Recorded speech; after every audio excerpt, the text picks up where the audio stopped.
Thank you once again, and we are gonna start now. So what sparked your interest in this area of mental health related to climate change?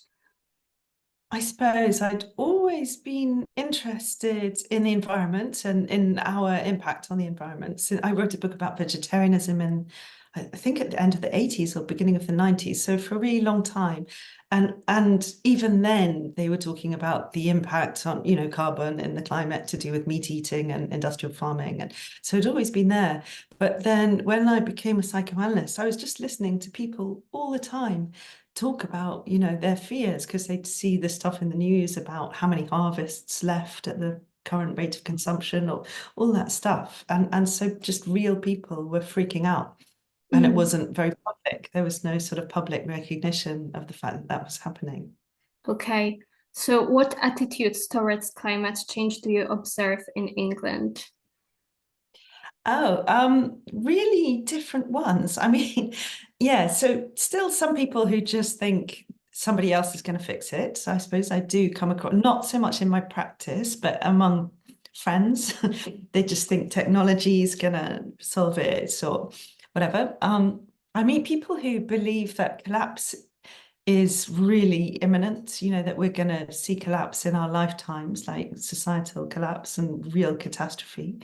And then among those people, I know people who, I don't know, just think that you should be rich and you should have land and you should, and then other people who are really working anything they can think of to build communities and they want it to, go well and be fair and justice. I don't know. So I see this sort of really big range of things. Okay, so has it somehow changed over the years? Yes. Okay. Yeah. So I think, I mean, people started talking about it maybe in 2015. By then, it was already really seemed to be in people's psyche. But maybe only since 2019, it became really legitimate or whatever as a thing to talk about. And oh, was the question, yeah, sort of how it's changed or How has that's changed? so yeah, I think the legitimacy is like nobody will think you're crazy. Now, if you Mhm. think collapse is a possibility, that's not a sort of insane position. And actually people in, just economists and hedge fund manager, banker people also think collapse is possible and they're not worried about, butterflies or something. So it isn't a niche Mhm. concern. It's yeah, all sorts of people are worried about it. So, you said it is a range, but do you think a certain attitude is the most common one nowadays? I wonder if the most common one is the one where people are really, really scared. They're trying to do a little thing. They don't know what to do. They Mhm. hope that something will come up, that they hope that they're worrying too much. That Okay, sort of, yeah. okay. So, what can be done to support the people who want to be active and they're sort of confused? So, what can we do to support them? Yeah, I mean, one of the first things I suppose was to take them seriously. So in therapy, I think, before 2020, people, if they came with those concerns, they might be told to sort of, step back from them a little bit, maybe, do yoga, Mhm. do deep breathing. It's going to be okay in temperate climates, just rubbish like that. And so now I hope no therapist would ever try and downplay a person's fears and say, that taking action is the best thing you can do. It's just about finding the action that is possible for you or that's most sort of appropriate or relevant to your life, or also the one where you can get the most traction, where you can go the furthest. Okay, so what can be done to mobilize the passive people who kind of neglect climate change or say that they can't do anything about it? Yeah, that is the key question. I mean, that's the one that, so all the activists and people that that we work with are always trying to work on that, or people who write about climate change, because yeah, because there are all those things, if you panic people too much, apparently they shut down. Uh-huh. And yeah, so it's to give people the information in a way that they can bear. But yeah, it's like an impossible zone because if you tell people it's kind of probably going to be okay, just then they might not do anything. If you tell them that it's all lost and everything's a disaster, they won't do anything. So it's that spot in the middle where it's really, really bad, but there are things we can do.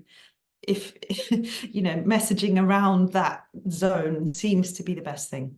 Okay, so what emotions can you see in the people in minds related to climate change? Is there a range of different emotions, or is it just a specific area? No, big range. Yeah. So, I mean, people seem to deal with it really differently. Either they get really angry and they'll be angry with elites or angry with politicians or the people who are just really helpless, depressed, really, really sad. And you could say there might be unconscious anger in that, but it expresses itself as sadness or helplessness or, yeah, it seems to be quite an array. Okay. But can be also some specific mental states related to climate change be like observed. So, for example, grief and things like that. So, like more complex states. Yeah. Okay. Yeah. I would say actually this isn't really, I don't know, well, it's a mental state, but overthinking. I mean, I wouldn't call it overthinking because I don't want to make a value judgment about it. But one of the things that seems to happen with people is that you just start thinking about everything, and you're right to think about everything. So people who are thinking, the food in the supermarket, how the, local government works, how the big government, how, Mhm. countries communicate, the global supply chains, weather systems, insects, when people start putting all of that stuff together, that seems to be the one that we all suffer from. Because when you start thinking about it that way, you just think, oh. Okay. So, what do you think would happen if the most pessimistic forecasts would occur? Would people um how would people react? Would they able to cope with this situation in the case of natural disasters, for example? Mm.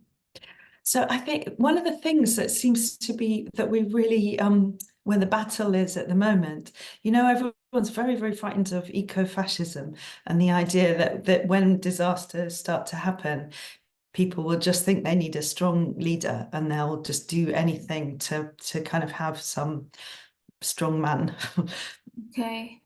And that, I think that would be a catastrophe because that just doesn't work, and those people never have everyone's interests at heart. And so this other idea of a more kind of communities and people, interrelating and sharing resources and behaving well towards each other is the one that we're all trying to campaign for and hope Mhm. for, and really do anything to try and pull things that way and away from the authoritarian Okay. eco-fascist. So how can it be done, the campaign for this more community well-being and sharing the resources, how it can be done? There's a sort of huge ideology that's been put about through, since the 18th century or whatever, saying that human beings are fundamentally bad and you have to have strong laws and you have to really control them. Otherwise, everything will be a disaster. And it seems, if you look outside capitalist societies, or if you look back to, prehistory, that's not true. And so we really have to fight ideas like that. Like, I think at the moment it's a war of ideas rather than, it's not about people taking small actions, but it's about much bigger ideas being kind of put into the world so people can trust that human beings would behave decently in a state of catastrophe, and would protect each other and wouldn't just, turn into sort of horrible chaos and Okay. selfishness. And yeah, and I think that's real. I think, if you look at the whole of human history, it's perfectly possible that people could treat each other well. Okay. So we talked about emotions, and Mhm. does something else happen to people's mental health in the context of climate change? Apart from strong emotional reactions. Mhm. Well, this is one that I noticed now, and I think this is really recent, but something like you just, when people really don't know how to live or what to do, Mhm. and maybe for younger people as well, like losing a sort of investment in the future, thinking, well, we don't know what that future is going to be, so what am I supposed to do now?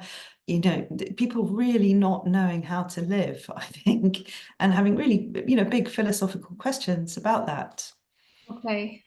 So, who is at highest risk regarding the mental health problems in the context of climate change? Is there a specific social group?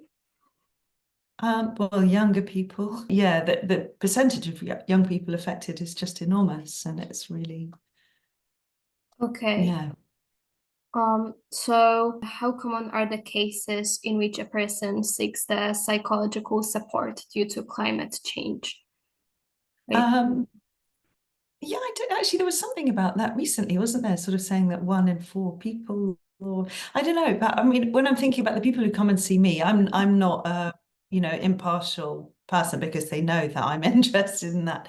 But everyone who comes to see me is would mention it. But I think with the climate anxiety or climate grief or whatever to call it, it usually doesn't present as the person's main thing. Like it will be everything, so their relationships, their satisfaction in life, their, I don't know, satisfaction with work, whatever it is, it's all sort of bound up together. So people don't usually come to therapy just saying that they've got climate grief. It's a whole bundle of things. okay. Um, so why do you think that younger generation is more prone to mental health problems? Is it just because we are the generation which will be more affected by climate change, or is there something else? Yeah, I mean, I think the thing you've said is that's really, really key. But yeah, but I don't know. I mean, you probably know much more than me. But maybe things about the way information circulates and Mhm. the sort of social media and the way people can be sort of separated from one another and kind of pushed into weird things where you're just interacting through screens a lot. And all of those things must not help mental health, I would think. Okay. So, what are the coping and support strategies for mental health as the environmental degradation continues? Yeah, I mean, I think engaging with any kind of activism or campaigning is really important, but also maybe to try and do it in real life with real people is um, counts for a lot. Because I think people can feel very, very helpless if you're just signing online petitions and all that kind of stuff. It just feels awful. But so doing real world stuff and speaking with other people who take you seriously and who they're kind of at the same level as you with all this stuff seems to help a lot. And that's what helps me. I don't know. Yeah, how about you? What do you do? So I'm volunteering at local environment organizations, so I really Yeah, feel what you said. Um, yeah, good. But what about the cases where someone is very engaged and is Mm, observing our the other people and sees that it's very hard to make a change when there are other people who don't care, and mm. what to do with this feeling of helplessness when we are so involved? Yeah, that is the problem. It's there are so many things, they're sort of paradoxical, Mhm. aren't they? Because yeah, in a way, the more involved you get, then you're thinking about it more and it can really be upset and it can cause a schism between, say, you and your friends or you and your family, or Mhm. yeah, it can solve one set of problems and then give you a whole new set of problems. And burnout is a real possibility. But yeah, I mean, in a way, lots of the sort of Buddhist ideas and Zen ideas and things around acceptance and what's possible, that, if you're doing what's possible, that kind of has to be enough. You have to accept that somehow, that it's not that those other people are complacent because you're not trying hard enough. It can't, yeah, so you have to sort of recognize something about your limits. Okay. Um, so when it comes to average people, how can they learn to function with the constant changes taking place? What's important here? So all people who are worried, people who are not worried, are going to have to deal with a lot of change. Mm-hmm. Yeah, what can help them through? Yeah, actually, so this is, maybe it ties back to your last question as well, that everyone's got their different psychological defenses. And so maybe, I don't know, for you, definitely for me, my way of coping is to be very active, is to engage, to do stuff, to campaign. And that's how I cope. But for other people, sort of, maybe not engaging so much, pushing it to the back of their mind, hoping that governments and businesses are really nice, responsible people who want the best for everyone. That that just everyone has a different psychic defense. And I suppose you have to be quite tolerant of other people's, because I'm sure you meet like environmentalists who start hating everyone and start really fighting with everyone and having an awful time, and that's awful for the person generating that, and I don't think it brings anyone in. I don't think it helps very much. So just sort of accepting that everyone's dealing with it in their own way, even complete deniers, I think they do actually know what's happening. That's their mechanism for protecting themselves. So yeah, being pretty kind about other people's engagement is probably the best thing for everyone. Okay, so is there a way we can cope with all of the stereotypes and myths about climate change? Yeah, I mean, that's such a good question. That's another one of the sort of really big, terrifying questions that everybody's hard at work on. So in all the different fields, like the eco-justice lawyers and the scientists, and just everybody everywhere who's engaged is trying to work with that stuff, especially because I mean, you want to tell the truth, but nobody knows the exact truth. So even the scientists are maybe modeling ice flows and the melting of ice flows, but they don't know when things are going to happen or how, So the fact that there's all this blurriness everywhere means it's really hard. So, but I think people have been very successful at, there was the study showing scientists and anthropogenic climate change, and that everybody in the science community, I think it's 99.9% of scientists who are involved in that, agree that anthropogenic climate change is real. And so the sort of 0.1% of people who are being called out and making public pronouncements on Facebook or even on the news or whatever are just the smallest minority. But and just working to always expose things like that, because while it might be blurry, there are certain things that are really, really clear. And so to really promote the clear things as much as we can is really important. What is the role of psychology and behavioral sciences in the context of climate change? Yeah, I wish we had a more sophisticated role, because there are all these questions. Like everybody knows what's happening and people aren't acting enough. And so why are they not acting enough? And so psychoanalysts, at least, we've got this thing that there's the unconscious and that people don't always do what's best for them. It's a sort of, we're interested in irrationality. And so I think all of those things can be helpful for thinking about why people are behaving so irrationally, because yeah, but we never really, it's not like there can be a program then where we sort of cure humanity and humanity starts behaving well, because it just doesn't work like that. And because we're dealing with I mean, basically, it's people who want to accumulate wealth. Like, I don't know if you read about Elon Musk, but he's into interplanetary life, doesn't think what happens on Earth, that's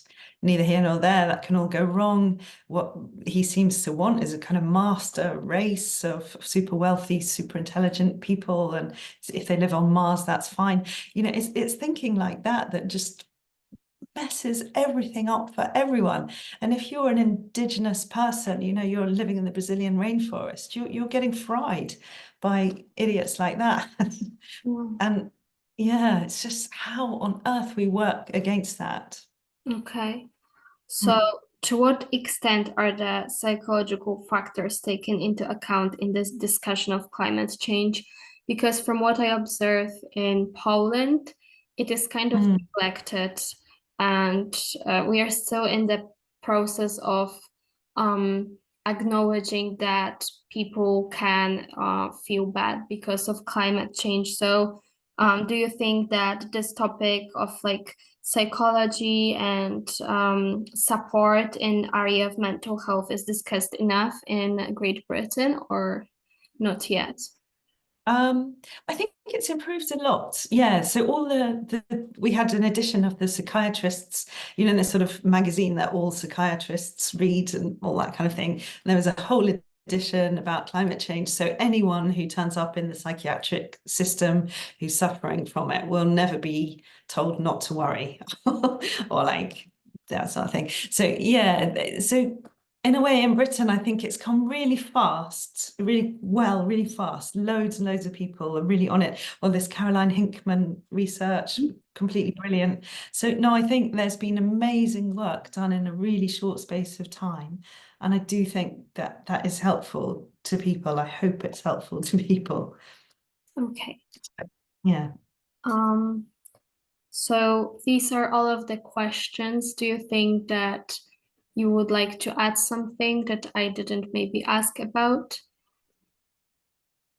I don't really know. I mean, yeah, well, I always wonder, yeah, how you think about the future and whether you feel optimistic and what you think are the most important things people could be doing.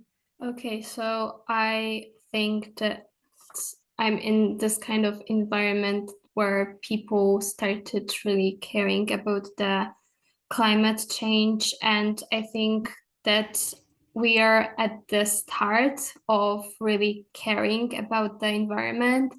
And I see that lots of young people get involved, even though because of our previous government, it was a little bit hard because I feel like our government didn't really care that much. So I Mhm. feel like I'm very optimistic because I see that we can change, even though we are. I would say that Polish people had also a slightly difficult situation because of being um, like in the oppression under Second World War. So when we entered the 21st century, it was kind of a shock that we got access to all of the goods, and I think that everyone was sort of in this consumerism era because it was so amazing for everyone that we could access all of the products suddenly. But I now observe that it is getting better, and I'm very optimistic about it. Good. I'm so glad to hear that. Yeah, good. Okay. So thank you very much. I think that's all. It was very valuable. And if you would like, I can keep you updating about my progress in the project. Yeah, good luck. It's really good. It's really important work. It's great that you're doing it. Okay. Thank you very much. Pleasure.